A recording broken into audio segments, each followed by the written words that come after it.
My Life with the Wave by Catherine Cowan and Mark Buehner, based on the story by Octavio Paz. My first trip to the seashore, I fell in love with the waves. Just as we were about to leave, one wave tore away from the sea. When the others tried to stop her by clutching at her floating skirts, she caught my hand and we raced away together across the wrinkled sand. My father tried to send her back, but the wave cried and begged and threatened until he agreed that she could come along. The next morning we went to the station and boarded the train. The wave was tall and fair and full of light. She was bound to attract attention. If there was a rule forbidding waves from traveling by train, the conductor might throw her off. So cup by small cup, when no one was looking, I emptied the water cooler and she hid herself inside it. When we arrived home, the wave rushed into our house.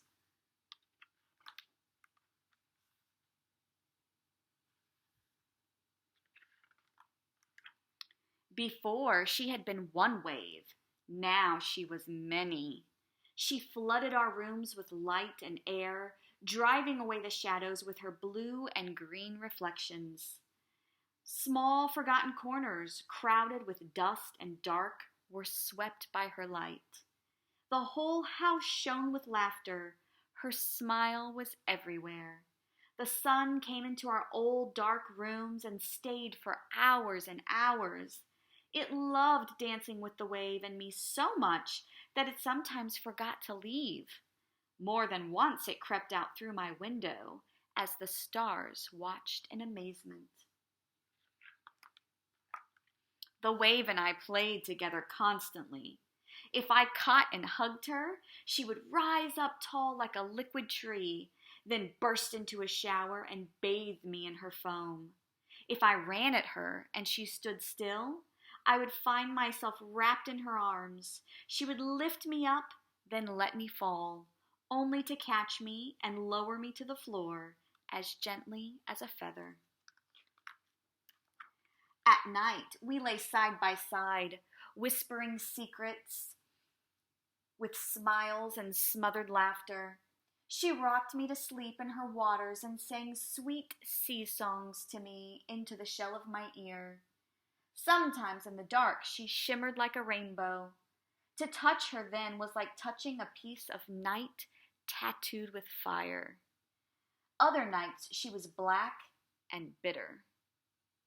In dark despair she howled and sighed and twisted. Hearing her, the sea wind came flying over the mountains. It wailed with a wild wind voice through the trees and clawed all night at my windows. Cloudy days enraged the wave. She smashed my model train, soaked my stamp collection, and covered my room in her gray and greenish foam.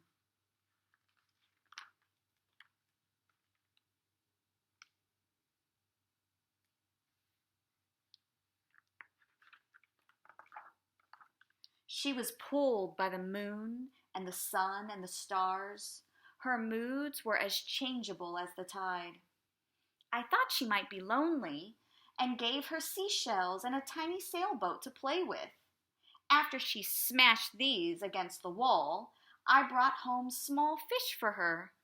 She swept them into her arms, then whispered and played with them by the hour.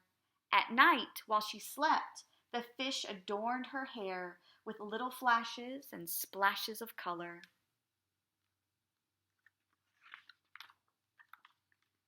Finally, I grew angry. Now the wave spent all her time playing with the fish and never played with me. I tried to catch them, but they darted like ghosts between my fingers while the wave poured over me in foaming laughter. With the coming of winter, the sky turned gray and the city shivered, drenched in a frozen rain. The wave had nightmares. She dreamed strange dreams of the icy regions of the poles, of turning to ice and sailing away to where the nights go on for years. She curled herself into a corner and howled through long, long days and longer nights. She filled the house with phantoms and called up monsters from the deep.